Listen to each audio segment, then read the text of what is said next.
Hello friends, मैं doctor कुमारी प्रेमलता।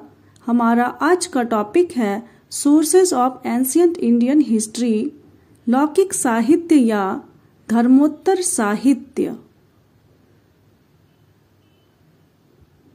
प्राचीन भारतीय इतिहास की जानकारी के स्रोतों में लौकिक साहित्य या धर्मोत्तर साहित्य प्रमुख हैं।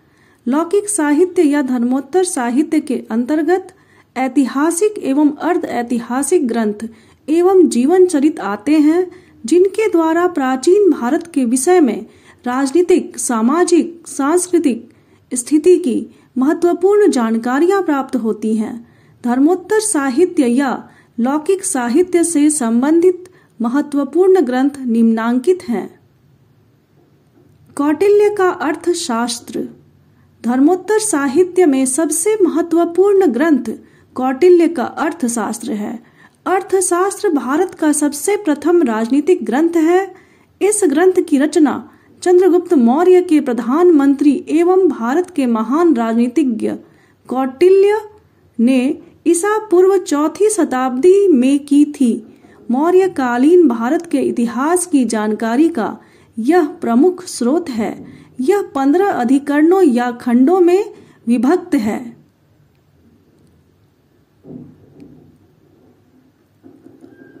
पाणिनि की अष्टाध्यायी। पाणिनि द्वारा रचित इस संस्कृत व्याकरण के प्रसिद्ध ग्रंथ से पूर्व मौर्यकालीन भारत की राजनीतिक अवस्था पर प्रकाश पड़ता है। पतंजलि का महाभाष्य। पतंजलि के महाभाष्य से मौर्य वंश और शुंग वंश के विषय में महत्वपूर्ण जानकारी प्राप्त होती है। विशाखदत्त कृत मुद्रा राक्षस। विशाखदत्त द्वारा रचित ऐतिहासिक नाटक मुद्रा राक्षस से चाणक्य की कूटनीति द्वारा नंद वंश की समाप्ति और चंद्रगुप्त मौर्य से संबंधित इतिहास पर प्रकाश पड़ता है। कलहन की राज तरंगिणी। इस ग्रंथ की रचना 12वीं शताब्दी में हुई थी। कलहन द्वारा रचित राजतरंगिणी संस्कृत साहित्य में ऐतिहासिक घटनाओं के क्रमबद्ध इतिहास प्रस्तुत करने की महत्वपूर्ण कृति है। इसकी रचना 1149 से 1150 ईस्वी में हुई थी। यह कश्मीर के इतिहास को जानने का महत्वपूर्ण स्रोत है। शूद्रक की मृच्छ कटितम। शूद्रक के मृच्छ कटितम नाटक से उत्तर मौर्यकालीन समाज की विस्तृत जानकारी प्राप्त होती है। बाणभट्ट कृत हर्षचरित एवं कादंबरी। हर्षचरित एवं कादंबरी की रचना 7वीं शताब्दी में बाणभट्ट द्वारा की गई थी। इस ग्रंथ से हर्षकालीन घटनाओं की विस्तृत जानकारी प्राप्त होती है। बाणभट्ट सम्राट हर्षवर्धन का राजकवि था।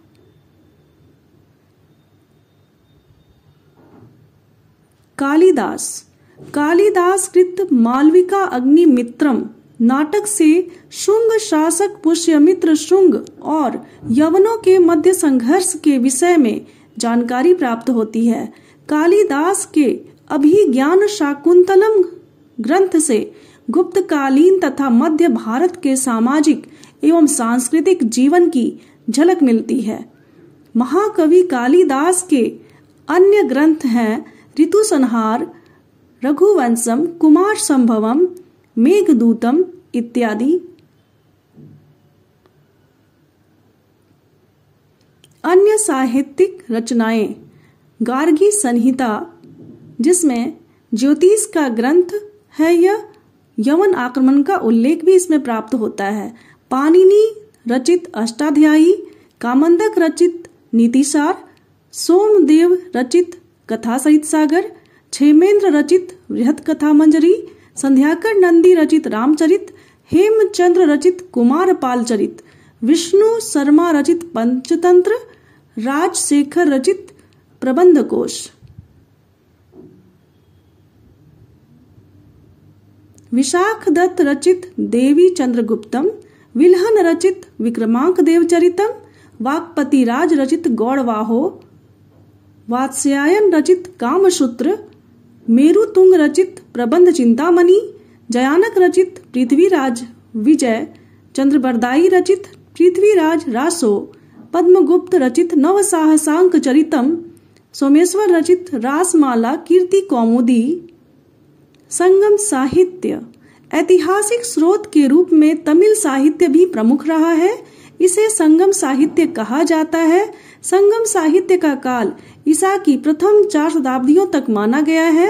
संगम साहित्य धर्मनिरपेक्ष साहित्य है जिसमें दक्षिण भारत के पांड्य, चोल और चेर 3 प्रमुख राजवंशों के इतिहास की जानकारी प्राप्त होती है। दक्षिण भारत का आरंभिक इतिहास संगम साहित्य से ही उपलब्ध होता है। संगम साहित्य में प्रमुख ग्रंथ निम्नलिखित हैं: एतुतोकई, पुरनुनुरु, सिलप्पदिकारम, चोल चरितम इत्यादि।